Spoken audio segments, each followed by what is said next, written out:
कब तक हो जाना चाहिए सर? मतलब अब देखो, ये लगभग 10-15 दिन तो लगेंगे इसमें। वो तो बोल रहे हैं कि अभी जो इस समस्या का समाधान जल्दी हो जाएगा, 10 से 15 दिन के अंदर। इंतजार तो हम भी कर रहे थे, 10-15 साल हो गए। अरे भैया 15-20 सालों से आप विधायक मंत्री हैं, तो आप बनाए और बोले कि भैया वो रोक रहे थे, मैंने बना के दे दी, लो तुम्हारा स्वागत करेंगे। उनके प्रतिनिधि आकर के हमें बोल रहे कि भाई उनके पास चलो। क्यों चलो भाई उनके पास? उनको आना चाहिए। वोट मांगने यहाँ आ रहे हैं कि देहरादून बैठे बैठे जीत गए हो? हमारे पास आए, हमने वोट दिए। सर आज जो बैठक रखी गई थी, क्या कुछ कारण है इसके पीछे? देखो मान्यवर, बैठक हमारी ग्राम पंचायत की इसलिए रखी गई है, हमारे यहाँ महायोजना आई है ऋषिकेश कर्णप्रयाग रेलवे वही, उसके संदर्भ में ये बैठक रखी गई है, क्योंकि उनके द्वारा यहाँ पर 2 क्रशर लग चुके हैं और उससे होने वाला जो प्रदूषण है उसके विरोध में ये बैठक आउट की गई थी।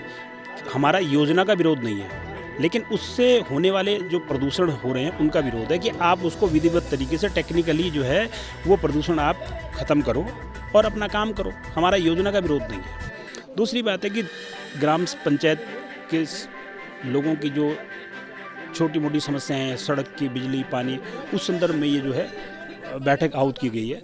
तो मैं माननीय मंत्री जी के प्रतिनिधि होने के नाते जो संभवतः प्रयास है वो मैंने आश्वासन दिया है लोगों को, और मैं माननीय मंत्री जी तक ये बात पहुंचाऊंगा। एक तो हमारा शिवपुरी हाडीसिरा ये जो रोड जिस पे आप आए होंगे उसका मुद्दा है, 7 किलोमीटर अभी जो है फॉरेस्ट का क्लियरेंस होना है, वो भारत सरकार को फाइल जा रखी है, वो जब क्लियरेंस होगा। देखो, रेलवे टनल का जो काम चल रहा है, वाकई में जो ब्लास्टिंग हुई है उनसे लोगों के घरों में दरारें आई हैं और उसका सॉल्यूशन इस प्रकार से निकाला है कि जिनके भी मकानों पे क्षतिपूर्ति हुई है उनको उस हिसाब से उसका मुआवजा बनेगा और उनको रेलवे मुआवजा देगी। जिला प्रशासन के द्वारा जो है वो उनकी DPR बना के भेजी जाएगी और उनको उसका मुआवजा दिया जाएगा। उसमें कोई कोताही वाली बात नहीं है। देर हो सकती है लेकिन अंधेर नहीं होगी। दूसरी बात है कि टेक्निकली जो समस्याएं आ रही थी, रेलवे ने कहा कि जिला प्रशासन जो हमें लिख के भेजेगा पैसा, हम उस पैसे को जिला प्रशासन को देंगे। तो सपोज करो कि किसी के मकान पे एक दरार आई है, एक कोना जो है टूट गया है, तो टेक्निकल कमेटी उसका असेसमेंट कर रही है कि भाई इसको रिपेयर करने में कितना खर्चा आएगा। लेकिन ग्रामीणों की मांग है, काश्तकारों की मांग ये है कि भैया मेरा मकान जो है, मेरे मकान की बुनियाद हिल गई है, मेरे मकान पे क्रैक आ गया है, तो आप मेरा पूरा मकान नया बना के दो। जो कि मांग जायज़ है, क्योंकि जिस मकान की बुनियाद हिल गई है उसको रिपेयर करके क्या करेंगे आप? क्योंकि परियोजना का काम जोरों पे है, ब्लास्टिंग हो रही है, आप आज रिपेयर कर देंगे, कल दूसरा ब्लास्टिंग होगा, वो जो है टूट के नीचे आ जाएगा। सर लेकिन लंबे समय से ही देखा जा रहा है कि ग्रामीणों की शिकायतें आ रही हैं, लेकिन उस पर काम नहीं हो रहा, इसको क्या? बिल्कुल सही बात है, लोगों की शिकायतें आ रही हैं, धरातल पर काम हो भी रहा है और कुछ जगह नहीं हो रहा है। उसमें क्या है कि जिला प्रशासन और रेलवे का जो सामंजस्य है या फिर ग्रामीणों का और जिला प्रशासन का जो सामंजस्य है, उस बीच में जो अवरोध हुआ है उसके कारण ये थोड़ी सी इसमें लेट हुई है। लेकिन अब ये है कि सब लोग जागरूक हो गए हैं, सब लोगों ने जो है अपना अपना पक्ष अपने अपने तरीके से, अपने अपने माध्यमों से जो है, सोशल मीडिया के माध्यमों से, पत्रकारों के माध्यम से जो है सरकार तक पहुँचाई है और इस पर अमल होगा, और नहीं होगा तो जनता आंदोलन के लिए बाध्य है। हम जनता के साथ खड़े हैं।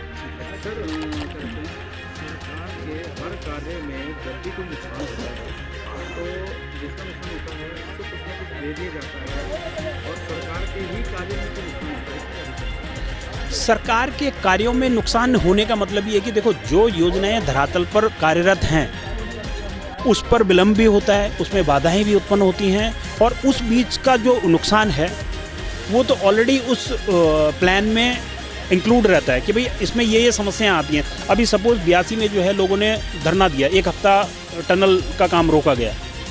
जो वेंडर है उन्होंने RVNL को लिख के दे दिया कि भाई ग्रामीण हमें काम नहीं करने दे रहे हैं। ओवरऑल नुकसान किसका हुआ? जनता का नुकसान हुआ, जनता का पैसा है।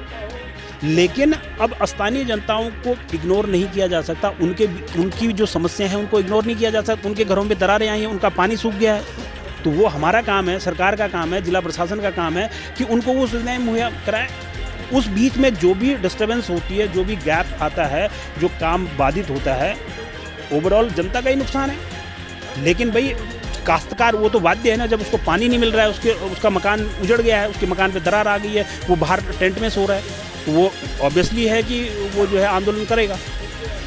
तो जिला प्रशासन और रेलवे का सामंजस्य आपस में जब बन जाएगा कि भाई आप हमें इस मुद्दे पर अपनी टेक्निकल रिपोर्ट सबमिट करें, हम आपको पैसा देते हैं। काश्तकार रेलवे के पास जाता है, वो जो बोलता है कि जी आप जितना पैसा मांगोगे हम आपको उतना पैसा देंगे। अभी मकानों का जो मैटर हुआ, मकानों पे दरारें आई तो उन्होंने टेक्निकल कमेटी ने असेसमेंट किया उसका।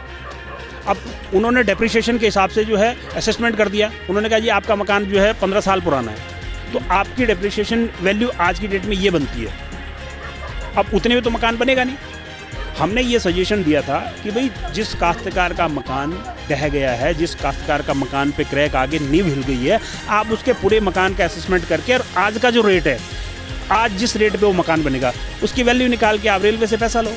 जब रेलवे पैसा देने के लिए तैयार है तो हम लेने के लिए क्यों नहीं तैयार हैं? बीच में जो टेक्निकल कमेटी, जिला प्रशासन की जो टेक्निकल कमेटी है, वो अपना असेसमेंट इस प्रकार से करती है।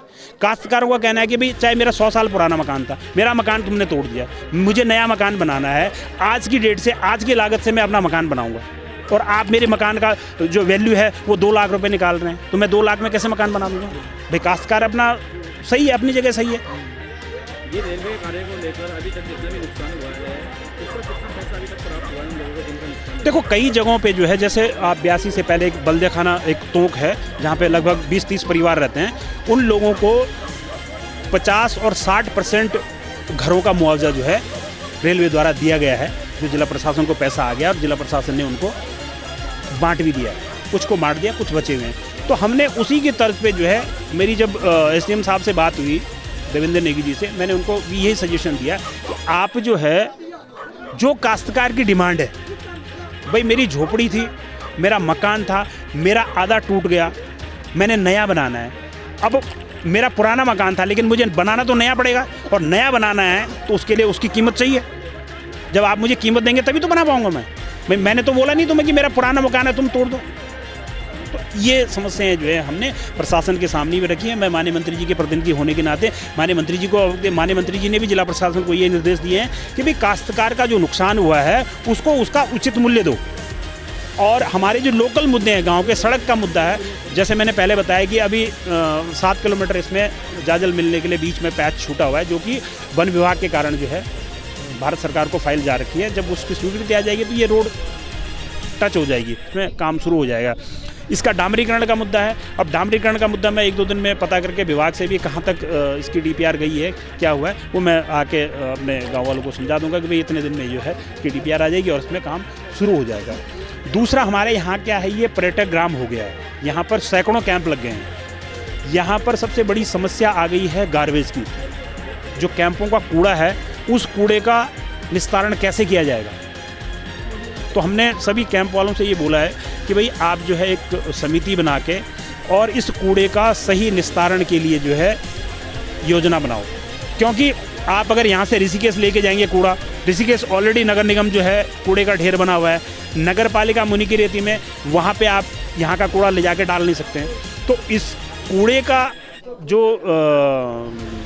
उसका निस्तारण जो होना है, उसके लिए यहाँ पे योजना बना के, यहाँ पे मशीनें लगा के, क्योंकि सैकड़ों कैंप हैं, अगर आप जो है कंट्रीब्यूट करते हैं या सरकार से हम निवेदन करते हैं तो उसके बारे में बहुत ज़रूरी है। क्योंकि ये पर्यटक ग्राम हो गया है, यहाँ सैकड़ों कैंप लग गए हैं, खेती सब चौपट हो गई है, सब लोग पर्यटक के ऊपर डिपेंड हो गए हैं। तो ज़रूरी है कि ये हम सब लोग जो है मिलकर इसका काम करें।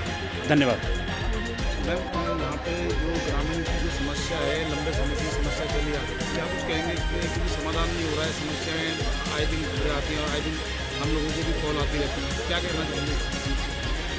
देखो, समस्याएं तो अगर देखा जाए तो हमारे घर में भी रहती हैं, सभी के घर में भी हैं। तो ये तो इतना बड़ा गांव है, तो अब हर किसी की समस्या का समाधान, पर ये है कि समाधान के लिए हम लोग प्रयासरत हैं। और जहाँ तक ये रेलवे की बात है, तो रेलवे की जो ये महापरियोजना है, इसके लिए इसका हम विरोध नहीं करते हैं, लेकिन जो इससे दुष्प्रभाव हो रहे हैं, जैसे ध्वनि प्रदूषण है, वायु प्रदूषण है या जल प्रदूषण, कोई भी प्रदूषण, उसके लिए मैं जनता के साथ हमेशा तत्पर हूँ।